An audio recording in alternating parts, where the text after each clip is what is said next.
Better video of yesterday's Chiefs fight posted today. Left tackle Josh Simmons in the middle of it. Travis Kelce, training camp fight, veteran, breaks it up. Coach, you don't want a soft team, obviously. You also don't want a UFC matchup in training camp. Your reaction to this training camp fights overall? Hate training camp fights. Love Travis Kelce breaking up the training camp fights. I think training camp fights are an indication of lack of discipline, not an indication of a fight or intensity or toughness. It's easy to be tough with a helmet on. You're gonna go. Well, that's why you took him out. That's why you took that one off. I mean, what are you achieving? All you're achieving is you're just showing that you can't control your emotions. That's it. And you want your team in the most intense moments when things do get heated in a game, and the other guy throws a punch, for you not to do it, so they get the penalty and your team moves forward. Not lack of discipline where you're punching someone in the helmet. I know we love training camp fights. I don't love training camp fights. I don't love training camp fights. But I am asking you, is there something to be said for running this type of camp though? Where they are in the heat, in pads 3 days in a row, going that hard, and to where it is going to lead to some of this. And as long as it doesn't lead to a lot of this, and as long as the veterans on your team then step in and dead it, that the flip side is a camp where guys are going half speed, or they're not, they don't have as much of a reason to be angry is the wrong word, but Look, I like the intent. The offensive lineman is trying to finish the play, and that's what gets the defender frustrated.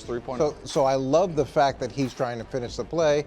And defensively, if you don't like what's happening to you, if you don't like the fact that you're getting thrown out of the club, then do something about it the next time you line up. They're doing this, like throwing the punch after the fact, that doesn't help you as the coaches are evaluating film. No, it'll help you go line up and actually hold your ground and don't get pushed 7 yards to the sideline where you're getting a Gatorade from the practice official. Drew? I loved it. I mean, look, obviously I'd feel bad if one of them got hurt, and that'd be a problem for the team. Terrible. But here's the thing, it didn't go far, it didn't go too far. And what I like, when Simmons walks off, like, it looks to me like it's done. It's done. Like, this is not going further. I'm not going to see you in the locker room and then we'll go. Like, it was like we had our little scuffle. We're both intense. We're both competitive. And now it's dead. We're teammates. At the end of the day, it's over. So I think this is good. And one of the other offensive linemen was asked about it afterwards and was like, listen, it said exactly that. Like, that we're all friends basically 20 hours a day, and then 4 hours a day we're trying to knock each other's heads off. And so, like, this is obviously, you're like, you break your hand, it's a disaster, and you run the risk of it. But the Guardian caps, I think, lend itselp. Did you feel like add another layer of protection for everybody.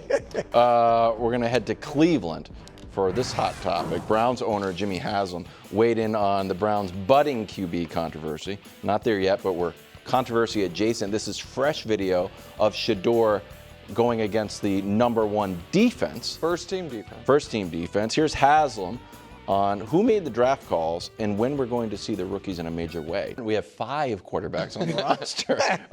Brew, your reaction. Well, first I'll just say this with the film that we showed, or the tape. Like, he's going against the first team defense with the second, third string offense. So, I mean, there's something maybe to be said for that. If he looks good against the first team defense, he's not doing it with the first team offense. So I do like that. I agree with Haslam in that obviously you need to see what your rookies can do. And I do think they think of Gabriel as like a backup, like a career backup maybe.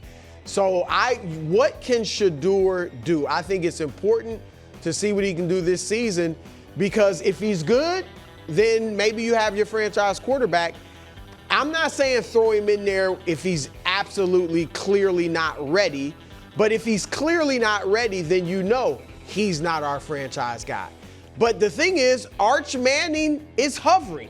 Of course. And with that last name, the thought is he's going to be, I mean, he already looks great, but with his pedigree, you would think, no, he's not going to, be a tease. He's going to be great. So you got to see if Shedeur is anything special.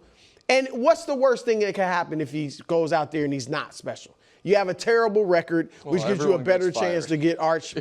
Well, but I think you can talk to ownership about that. Like, I think Stefanski's proven he's a good coach. He's a good football guy.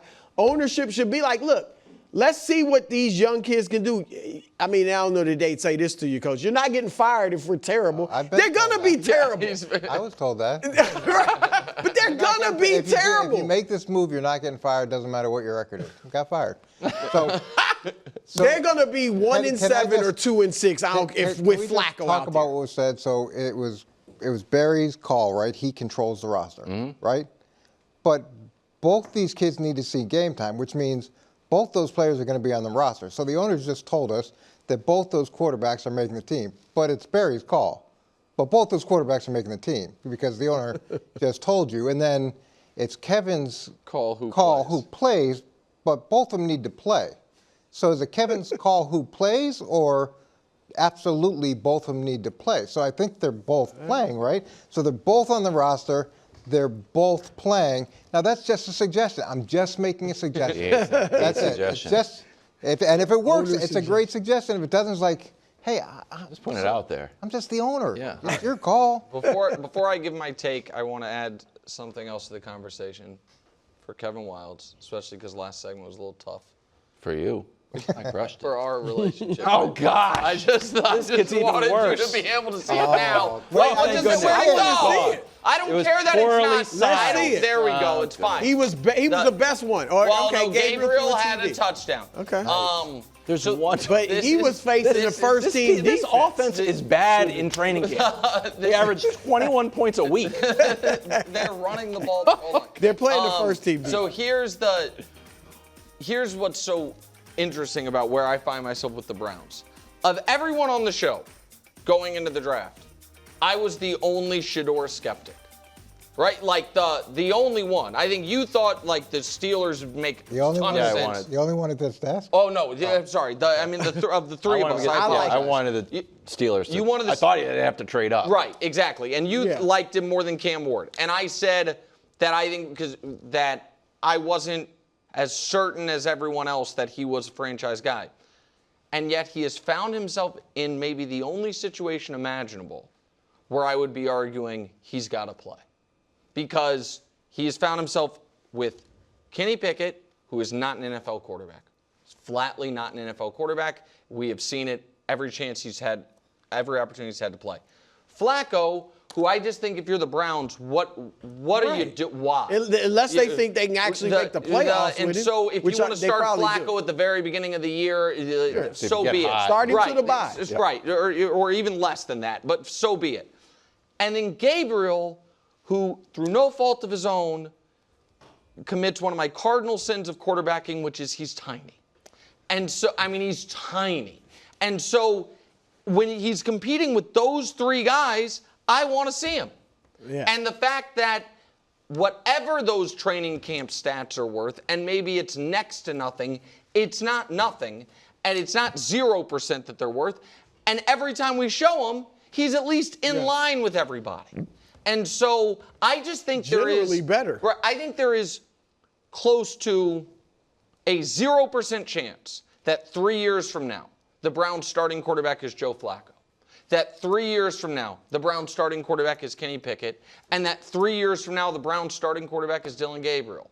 And so even if I think there's only a 5% chance that 3 years from now the Browns starting quarterback is Shedeur Sanders, I'd want to find out before next year's draft for those exact reasons.